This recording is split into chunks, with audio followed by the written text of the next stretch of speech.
Realisht nuk kishim një numër telefonit tuajnë që t'ju merrin telefonet dhe thonë më si mendoni ju për këtë, po 0900 se për ty kam këtë numrin, për ty Albana, pa dyshim. Nuk kam mas të tillë. Lere këtë se sa e çdo ishte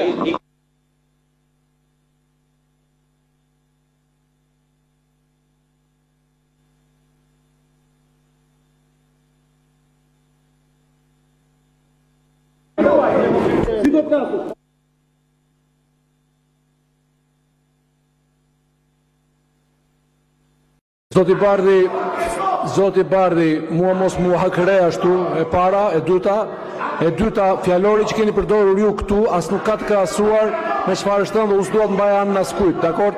Po ju jo, nuk ju takon ju të bëheni si të prekur, sepse keni thënë këtu fjalët që unë deri më sot nuk i kam dëgjuar ndonjëherë këtu me vesht e mi, dakor? Ti, Gas Bardhi, sot ke thënë fjalë që unë nuk i kisha dëgjuar sa vite kam në parlament. Fjalët më të ultat që si ka as fjalori. Keni thyer gjithë familjarët e kolegut. Dakord?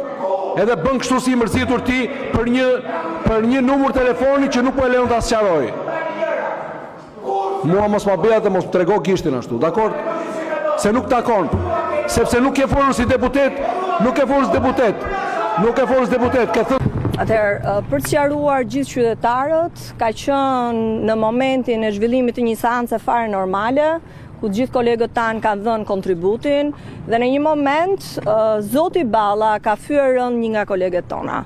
Problemi është që këtu kemi jo vetëm një parlament kthyer në një ministri më shumë, jo vetëm një bunker juridik tashmë për të mbrojtur gjithë qeverinë, por kemi një kryetar të parlamentit, i cili në rastet që për një fjalë ka përjashtuar në mënyrë të padrejtë kolegët e opozitës me javë të tëra, ndërkohë që nuk merr asnjë vendimarrje për një fyerje shumë të rëndë ndaj një zonje, ndaj një kolege, ndaj një nëne në seancë plenare. Kjo jo vetëm është e turpshme, jo vetëm tregon faktin që Zoti Peleshi nuk mund të jetë kryetar i kuvendit, tregon qartë anësinë e tij në degradimin e çdo ditëm që i bën parlamentit dhe jo vetëm që nuk ka reflektim, por përkundrazi vazhdojnë me mashtrime dhe me ndjesa absolutisht jo të ndjera.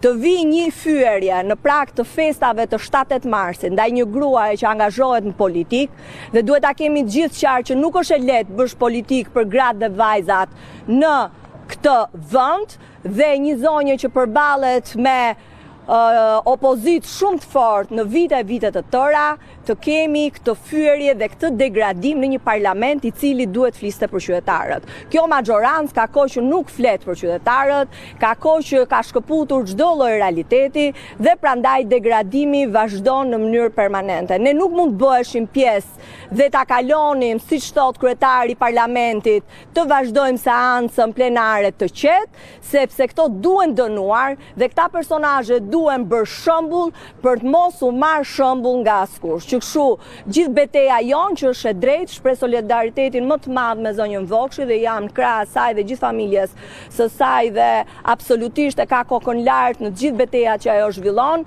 por secila prej nesh në këtë opozit, që nuk është aq e thjesht për çdo qytetar dhe absolutisht për gratë dhe vajzat, kanë mbështetjen dhe ne jemi në anën e drejtë, në anën më të mirë dhe absolutisht nuk mund të bëhemi fals e atij parlamenti që ka humbur çdo lloj legitimiteti. Unë e kuptoj nervozizmin e kësaj majorance, e kuptoj që gjysmën e qeverisë kanë burg, e kuptoj që zvendës kryeministra kërkon imunitet dhe gjithë qeveria kërkon imunitet se aferat korruptive janë shumë të mëdha, por degradimi në fyerjen e grave nuk mund të tolerohet. Që kështu do të vazhdojmë në të gjithë aspektet institucionale, nuk është se presh në gjë nga ai komisioni etikës, por ta kuptojnë gjithë shqiptarët që fyerja ndaj një gruaje dhe ndaj një zonje është ajo përgjigje që dhanë dhe kolegët, dhe unë i falenderoj kolegët burrat të opozitës për t'ju përgjigjur dhëm për dhëm çdo lloj fyerje ndaj çdo zonje në qytetare dhe jo vetëm edhe deputete. Faleminderit.